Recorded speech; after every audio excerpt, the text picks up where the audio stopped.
Welcome to our YouTube channel Stock Market Eagle. Channel पर नए हो तो सब्सक्राइब जरूर कर लेना क्वालिटी वीडियोस देखने के लिए। तो इस वीडियो में हम देखेंगे कि वर्टोज एडवर्टाइजिंग में क्यों हो रही है गिरावट। मैं आपको बताऊंगा कंपनी के कुछ पॉजिटिव पॉइंट्स और कुछ नेगेटिव पॉइंट्स।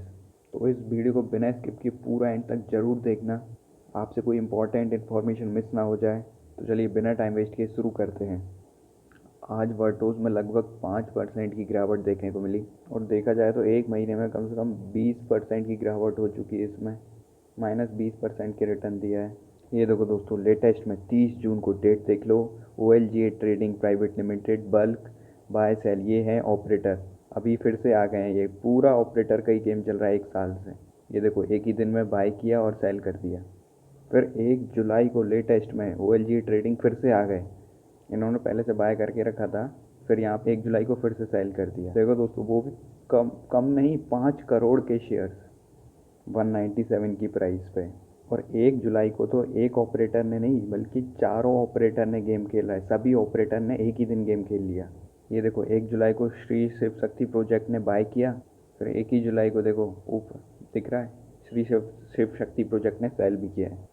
ये देखो, श्री शिव शक्ति प्रोजेक्ट का 1 जुलाई को बाय किए 7 करोड़ के शेयर्स है ना, लगभग 3% के 192 की प्राइस पे। और जब ऊपर गया तो इनके पास थोड़े और ज़्यादा शेयर होंगे पहले से, तो देखो क्वांटिटी बदल गई ना, और वैल्यू भी बदल गई, 7.16 करोड़ हो गया और 3% के लगभग 196 पे बेच दिए। देखो 192 पे बाई किए थे, 196 पे खरीद लिए, कमा लिया प्रॉफिट ऑपरेटर ने। और बीच में फंसे गए रिटेल इन्वेस्टर्स। ये लेटेस्ट का है दोस्त, जब 3% के लगभग 2% के लगभग ऑपरेटर बेच रहे हैं तो गिरावट तो इतनी तेज़ी से दिखेगी ही। ये देखो 1 जुलाई को फिर ये ग्रेविशन रिसर्च ने भी बेचा है। इनके पास पहले से होंगे, देखो बाय ऑर्डर नहीं दिख रहा लेकिन सेल ऑर्डर दिख रहा है। उसी दिन 1 ही जुलाई को गोनेका बिजनेस एंड फाइनेंस ने ऑर्डर क्या बल्क बाय किया। और फिर 1 ही जुलाई को देखो ऊपर दिख रहा है सेल का ऑर्डर है ना। देखो सभी ऑपरेटर ने प्रॉफिट लिया है, ऐसा नहीं कि एक को लॉस हो गया हो। ये तो बाय किया गोनेका ने, ये सेल किया, ठीक है। क्वांटिटी देख लो सेम है, और पर देखो वैल्यू बदल गया है ना बाय का और सेल का। ये देखो 187 पे बाय किया है ना, 2 करोड़ के शेयर्स लगभग, और ये देखो 189 पे बेच दिया। इस ऑपरेटर ने भी प्रॉफिट ले लिया। पर 1 जुलाई को ये देखो, ये दोनों ऑपरेटर ने बाय किया है ना, OLGA ट्रेडिंग और ग्रेविशन रिसर्च है ना। तो ये लोग उस दिन सेल नहीं कर पाए तो इन्होंने शायद आज सेल किया है। ये देखो 1 जुलाई को बाय किया था, कितना, 2% का और 0.84% का। मतलब ऑपरेटर्स को यहाँ से अच्छा खासा प्रॉफिट मिल रहा है, तो वो रोज़ ही आ रहे हैं, रोज़ ही गेम खेल रहे हैं। मतलब मुझे ये समझ में नहीं आता प्रमोटर्स क्या कर रहे हैं, मैनेजमेंट क्या कर रहा है। कुछ तो करना चाहिए उनको, इस प्राइस पे उन लोग को भी बाय कर लेना चाहिए। अब मैं देखो नीचे तक दिखाता हूँ आपको 1 साल से कैसे ऑपरेटर गेम खेल रहे हैं। इसमें जो भगाया गया है इन्हीं के द्वारा भगाया गया है स्टॉक को। देखते जाओ, देखो 25 जून, 24 जून, सब ऑपरेटर है ना, बाय सेल बल्क ऑर्डर। 21 जून, 18 जून, सारे। एक मिनट, ये शाह निराज रजनीकांत जी ने 18 जून को बाय किया है। ये देखो कौन सी प्राइस पे, 183 प्राइस पे है ना। तो ये ऑपरेटर नहीं है, तो जो इसके प्रोमोटर है मतलब वो शाह फैमिली से ही बिलोंग करते हैं, तो ये प्रोमोटर ग्रुप के हो सकते हैं, लेकिन लिखा नहीं है यहाँ।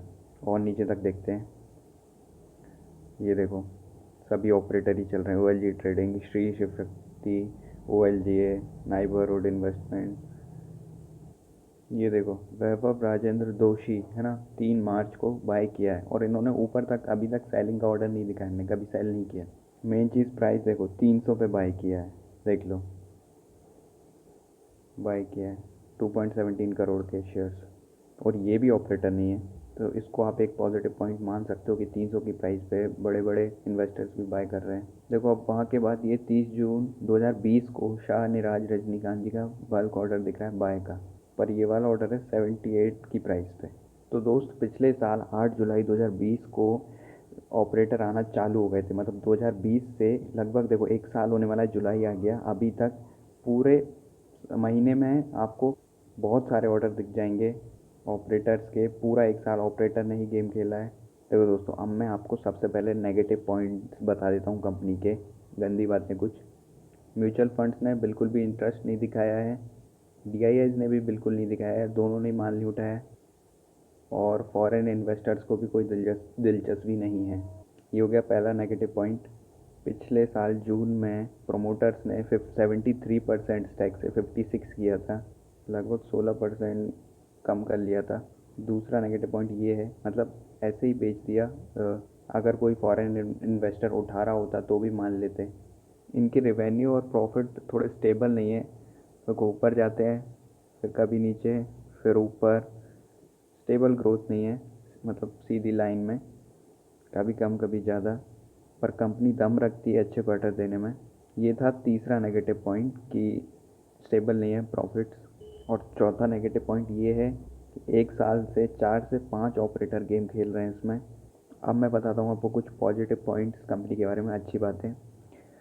जो प्रोमोटर्स होल्डिंग है वो 56% की है अभी भी, है ना, तो एवरेज है, मतलब इतनी कम भी नहीं है। 50 से 60 तक एवरेज मानी जाती है, ठीक है प्रोमोटर्स होल्डिंग। तो ये एक पहला पॉजिटिव पॉइंट हो गया। और दूसरा, हमने बल्क डील्स में देखा था कि कुछ इन्वेस्टर्स ने 300-200 की प्राइस पे भी माल उठाया है। और तीसरे पॉजिटिव पॉइंट की बात करें तो कंपनी का ROE नेगेटिव में नहीं है, 16-15 के आसपास है। दोनों ही ROC और ROE, रिटर्न ऑन इक्विटी और रिटर्न ऑन कैपिटल एम्प्लॉयड, ये भी एवरेज है। देखो अभी मार्च, मतलब ईयर ऑन ईयर ये देख लो, 2021 में अभी तक का सबसे ज़्यादा रिवेन्यू और प्रॉफिट जनरेट हुआ है ना।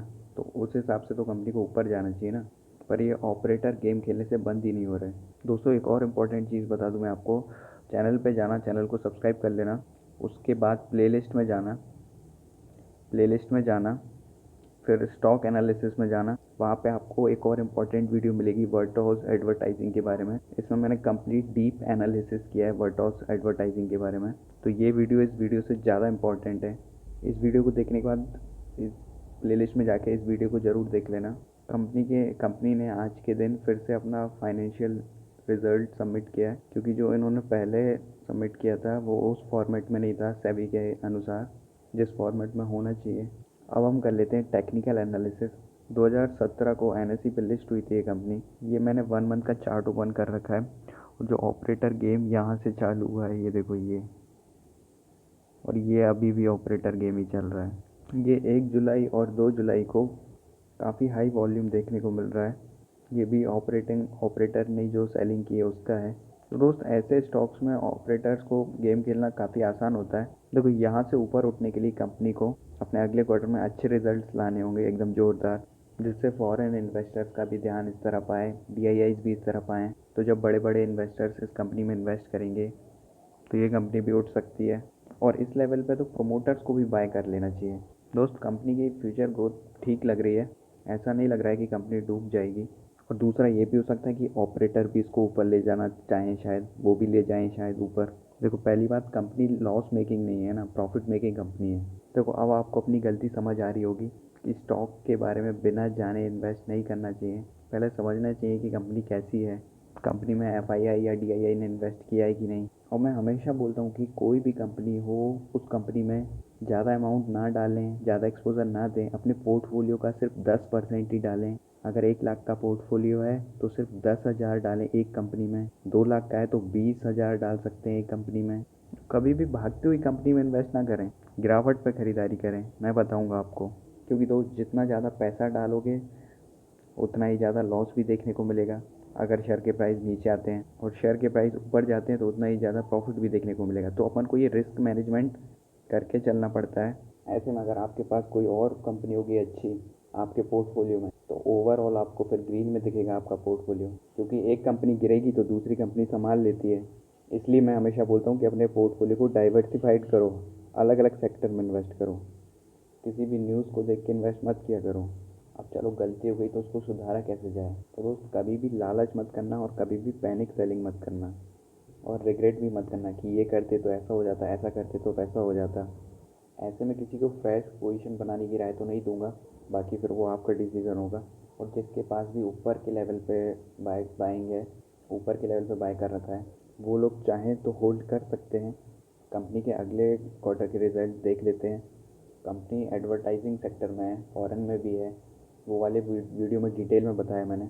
जब भी आपको लगे एक्सपोज़र ज़रूर कम कर लेना अपने पोर्टफोलियो के हिसाब से, जैसा मैंने बताया। और जब भी मौका मिले, आपको सही लग रहा हो, तो उस टाइम एग्ज़िट भी कर सकते हैं आप। और उसके बाद फिर रिग्रेट मत करना। आपके बेचने के बाद अगर ऊपर उठता है तो कोई बात नहीं, आपने अपना रूल नहीं तोड़ा। पर एक बात याद रखना, कंपनी प्रॉफिट मेकिंग कंपनी है। बस ऑपरेटर ने भगाया है और ऑपरेटर ही गिरा रहे हैं। कंपनी के रिजल्ट्स ट्रैक करते रहना और चैनल के साथ जुड़े रहना। मैं आपको लेटेस्ट अपडेट्स देते रहूँगा। और इससे सीखने को मिला हो तो अब आगे किसी स्टॉक या शेयर में गलती मत करना। और किसी भी स्टॉक का फंडामेंटल टेक्निकल एनालिसिस जानना हो तो कमेंट कर देना।